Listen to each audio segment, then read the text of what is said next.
Lady don case YCP ఎదుగుదాడి హోంమంత్రి ఇరకాటంలోని నెల్లూరు జిల్లాది కదా. అంటే లేడీ డాన్ అంటే నిజంగా ఇందాక ఎవరు పాత్రికేయ మిత్రుడు మాట్లాడుతున్నాడు నెల్లూరు నుంచి. టీకప్పుల తుఫాన్ లాగా ఆమెకు అంత సన్నివేశం లేదు, అంత పెద్ద డాన్ అవన్నీ కాదు. కొన్ని వ్యవహారాలు నడపడము, ప్రభావం చూపడం ఇవన్నీ జరిగిన మాట నిజమే. ఆమె ఈ దిశ యాప్ను ఆధారం చేసుకొని చేస్తున్న పనులు, అంతకుముందు వెలుగులో ఉండటం, ఇటువంటి సమయంలో చాలా ఆసక్తికరంగా ఆమె జైల్లో యావజ్జీవ శిక్ష అనుభవిస్తున్న ఒక ఖైదీని ప్రేమించటం, ఇది ఒక తమిళ సినిమా ఫాలో ఉంటుంది ఇది వాస్తవంగా. సో అదైన తర్వాత అతను కూడా వాళ్ళ ఫాదర్ కూడా అక్కడ అందరికీ తెలిసిన మనిషే. అతను చిన్నగా నాయకుల వెంట తిరుగుకుంటూ కొంచెం దందాలు లేకపోతే ఇవి చేసుకుంటూ అలా నిలదొక్కుని కొంచెం పేరు అవి తెచ్చుకున్నాడు. ఆయన అనేక మంది ఉపయోగించుకున్నట్టు కనిపిస్తుంది.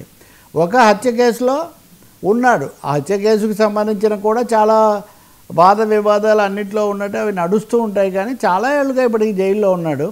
వైసీపీ ప్రభుత్వ హయాంలో కూడా 2 సార్లు బయటకు వచ్చాడు పెరోల్ మీద.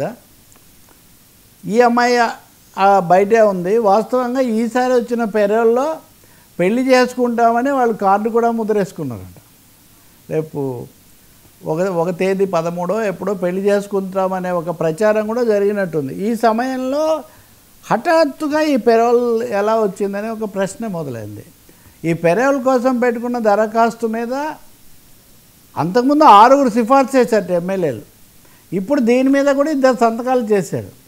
సో అనిత హోంమంత్రి దగ్గరికి వెళ్ళినప్పుడు ఆమె మామూలు రొటీన్గా 2 ఎమ్మెల్యేలు వచ్చినప్పుడు ఆమె మామూలుగా సంతకం చేసేది తప్ప పెద్ద ప్రత్యేకమైన తెలిసి లేకపోతే ఈయనకే ఇవ్వాలని ఆమెకేమీ అలాంటి ఉండి కాదు. మామూలు రొటీన్లో చేసిన సంతకంలో అధికారులు ఒక అధికారి, నిజంగా తెలుగు ఆయన కూడా కాదు, అధికారి వల్ల అతను బయటకు వచ్చాడు.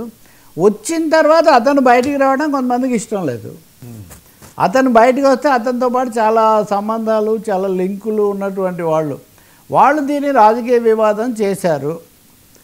అతన్ని బయటికి రాకుండా చేసి తమను తాము కాపాడుకోవాలని వాళ్ళు చూడాలని చూస్తున్నారు. ఇది ఇక్కడ ఆరోపణ. ఈరోజు జూపూడి ప్రభాకర్ రావు వైసీపీ నాయకుడు, ఆయనేమో అసలు అతను తెలుగుదేశానికి సంబంధించిన వాడు, మాకేమి ఇది లేదు, మీరు కావాలని మీ తగాదాల మధ్యలో మాకు అది అంటగడుతున్నారు, హోమ్ మినిస్టర్కి తెలియదా, హోంశాఖ ద్వారా కదా వస్తుందని వాళ్ళు. ఇంకోటి మీరు గమనిస్తే వర్మ, పవన్ కళ్యాణ్ అప్పుడెప్పుడో పీఠాపురంలో ఉన్నప్పటి నుంచి, తిరుపతి అప్పటి నుంచి ఏదో ఒక విధంగా హోంశాఖ మంత్రి, హోంశాఖ లేకపోతే ఆమె వాడి దృష్టికి వచ్చాయా లేదా, ఇలాంటి వివాదాలు అయితే హోంశాఖ చుట్టూ కొంచెం ఎక్కువగా జరుగుతున్నాయి. నెల్లూరులో వరుసగా అనేక వివాదాలు వచ్చాయి. ఇప్పుడు అక్కడ ఉన్న మంత్రులు వాళ్ళలో చాలామంది వైసీపీలోకి వెళ్ళి మళ్ళీ తెలుగుదేశంలోకి వచ్చినటువంటి వాళ్ళు. ఇందాక నేను చెప్పిన అచ్చెన్నాయుడు లాంటి కేసు ఒకటి నెల్లూరులో కూడా ఉంది. అది తర్వాత తగు సమయం వచ్చినప్పుడు మనం మాట్లాడవచ్చు. కానీ ఈ విషయంలో హోంమంత్రి కూడా ఆమె నిన్న మాట్లాడారు. మాట్లాడిన తర్వాత హోంమంత్రి స్పెసిఫిక్గా ఆర్డర్ పంపించారు. ఎవరు అసలు ఈ లేడీ అని వివరాలు అన్నీ కూడా తెలియజేసి తగు చర్య తీసుకోండి అని. సో ఆ అమ్మాయి నిన్న పోలీసులు అరెస్ట్ చేశారు. ఇక్కడ నన్ను ఏదో ఈ మత్తు పదార్థాలు, గంజాయి ఇలాంటి కేసులో ఇరికించబోతున్నారు, నన్ను మీరే కాపాడండి అనే పద్ధతిలో అదిగో అది ఉందా ఆ వీడియోలో ప్రెస్ వాళ్ళందరూ నన్ను కాపాడండి, నన్ను ఇక్కడ అక్రమంగా నన్ను నిర్బంధించేసి ఉన్నారు, ఈ కారులో నేను ఇలా దాంకొని ఉన్నాను, వాళ్ళు ఏం కేసులు పెట్టారు లేదు, ఇక్కడేమో కానిస్టేబుల్స్ గంజాయి పెట్టాలి, ఈ కారులో పక్కకు తీయండి అని డ్రైవర్కి చెప్తున్నారు, నా మీద ఏం కేసు పెడతారో, ఈ అక్రమ కేసులు ఏందో, నేను చేసిన తప్పేందో కూడా నాకు చెప్పడం లేదు, నేను కారులో ఇలా దాంకొని నా ప్రాణాలు ఉండిస్తారో తీస్తారో కూడా తెలియట్లేదు, నన్ను ప్రెస్ వాళ్ళే కాపాడాలి. సో ఇలా ప్రెస్ వాళ్ళకు ఆమె ఒక ఇది విడుదల చేశారు. ఇది సోషల్ మీడియాలో కూడా ఉంది. సో ప్రెస్ వాళ్ళు చెప్పిన సమాచారమే నేను మీకు, ప్రెస్ వాళ్ళు అంటున్నటువంటి విషయాలు ఇవి. అయితే ఆ గంజాయి పెడతామంటున్నారని ఆమె ఇందులో చెప్తూ ఉన్నారు. సో పోలీసులు అయితే గంజాయి పెట్టినట్టు లేరు. ఇప్పుడు ఆమె మీద మామూలు కేసులే 2 పెట్టారు.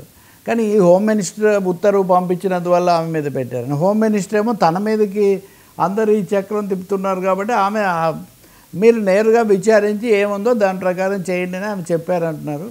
మొత్తానికి ఇది టీ కప్పుల తుఫాన్ లాగా నెల్లూరు రాజకీయాలను అయితే ఒక చిన్న కుదిపేసింది.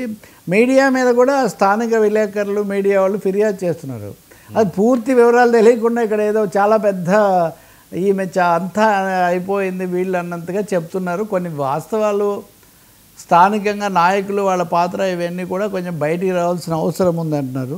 బహుశా హోంమంత్రి ఎలాగో రంగంలోకి వచ్చారు కాబట్టి ఈ విషయాలు కూడా తెలుసుకొని ఇలాంటి వాటికి తక్కువగా అవకాశం ఉండే విధంగా చేస్తే చాలా మంచిది. ఉంటారేమో జైళ్ళలో ఉన్న వాళ్ళని కూడా అప్పటికప్పుడు చేసేవాళ్ళు. ఇంకొకటి కూడా అంటున్నారు వాళ్ళు, ఇప్పుడు కొన్ని ఆయన రొమాంటిక్ ఫోజుల్లో ఉన్నవి వీడియోలు కొన్ని తిరుగుతున్నాయి.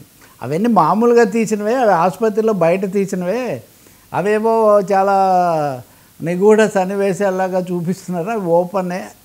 ఇవి అంటే ఫ్యాక్ట్స్ కొంచెం డిఫరెంట్గా ఉన్నట్టున్నాయి. కానీ నెల్లూరు రాజకీయాల్లో మటుకు చాలా ఎత్తులు పై ఎత్తులు పాచికలు నడుస్తున్నాయి అనేది మటుకు చాలా నిజం. తెలుగుదేశం నుంచి వైసీపీకి వచ్చిన వాళ్ళు ఎక్కువగా ఉన్నందువల్ల ఈ రెండు చోట్ల సంబంధాలు చేసుకునే ఒక మల్లగుల్లాలు కూడా పడుతున్నట్టు కనిపిస్తుంది.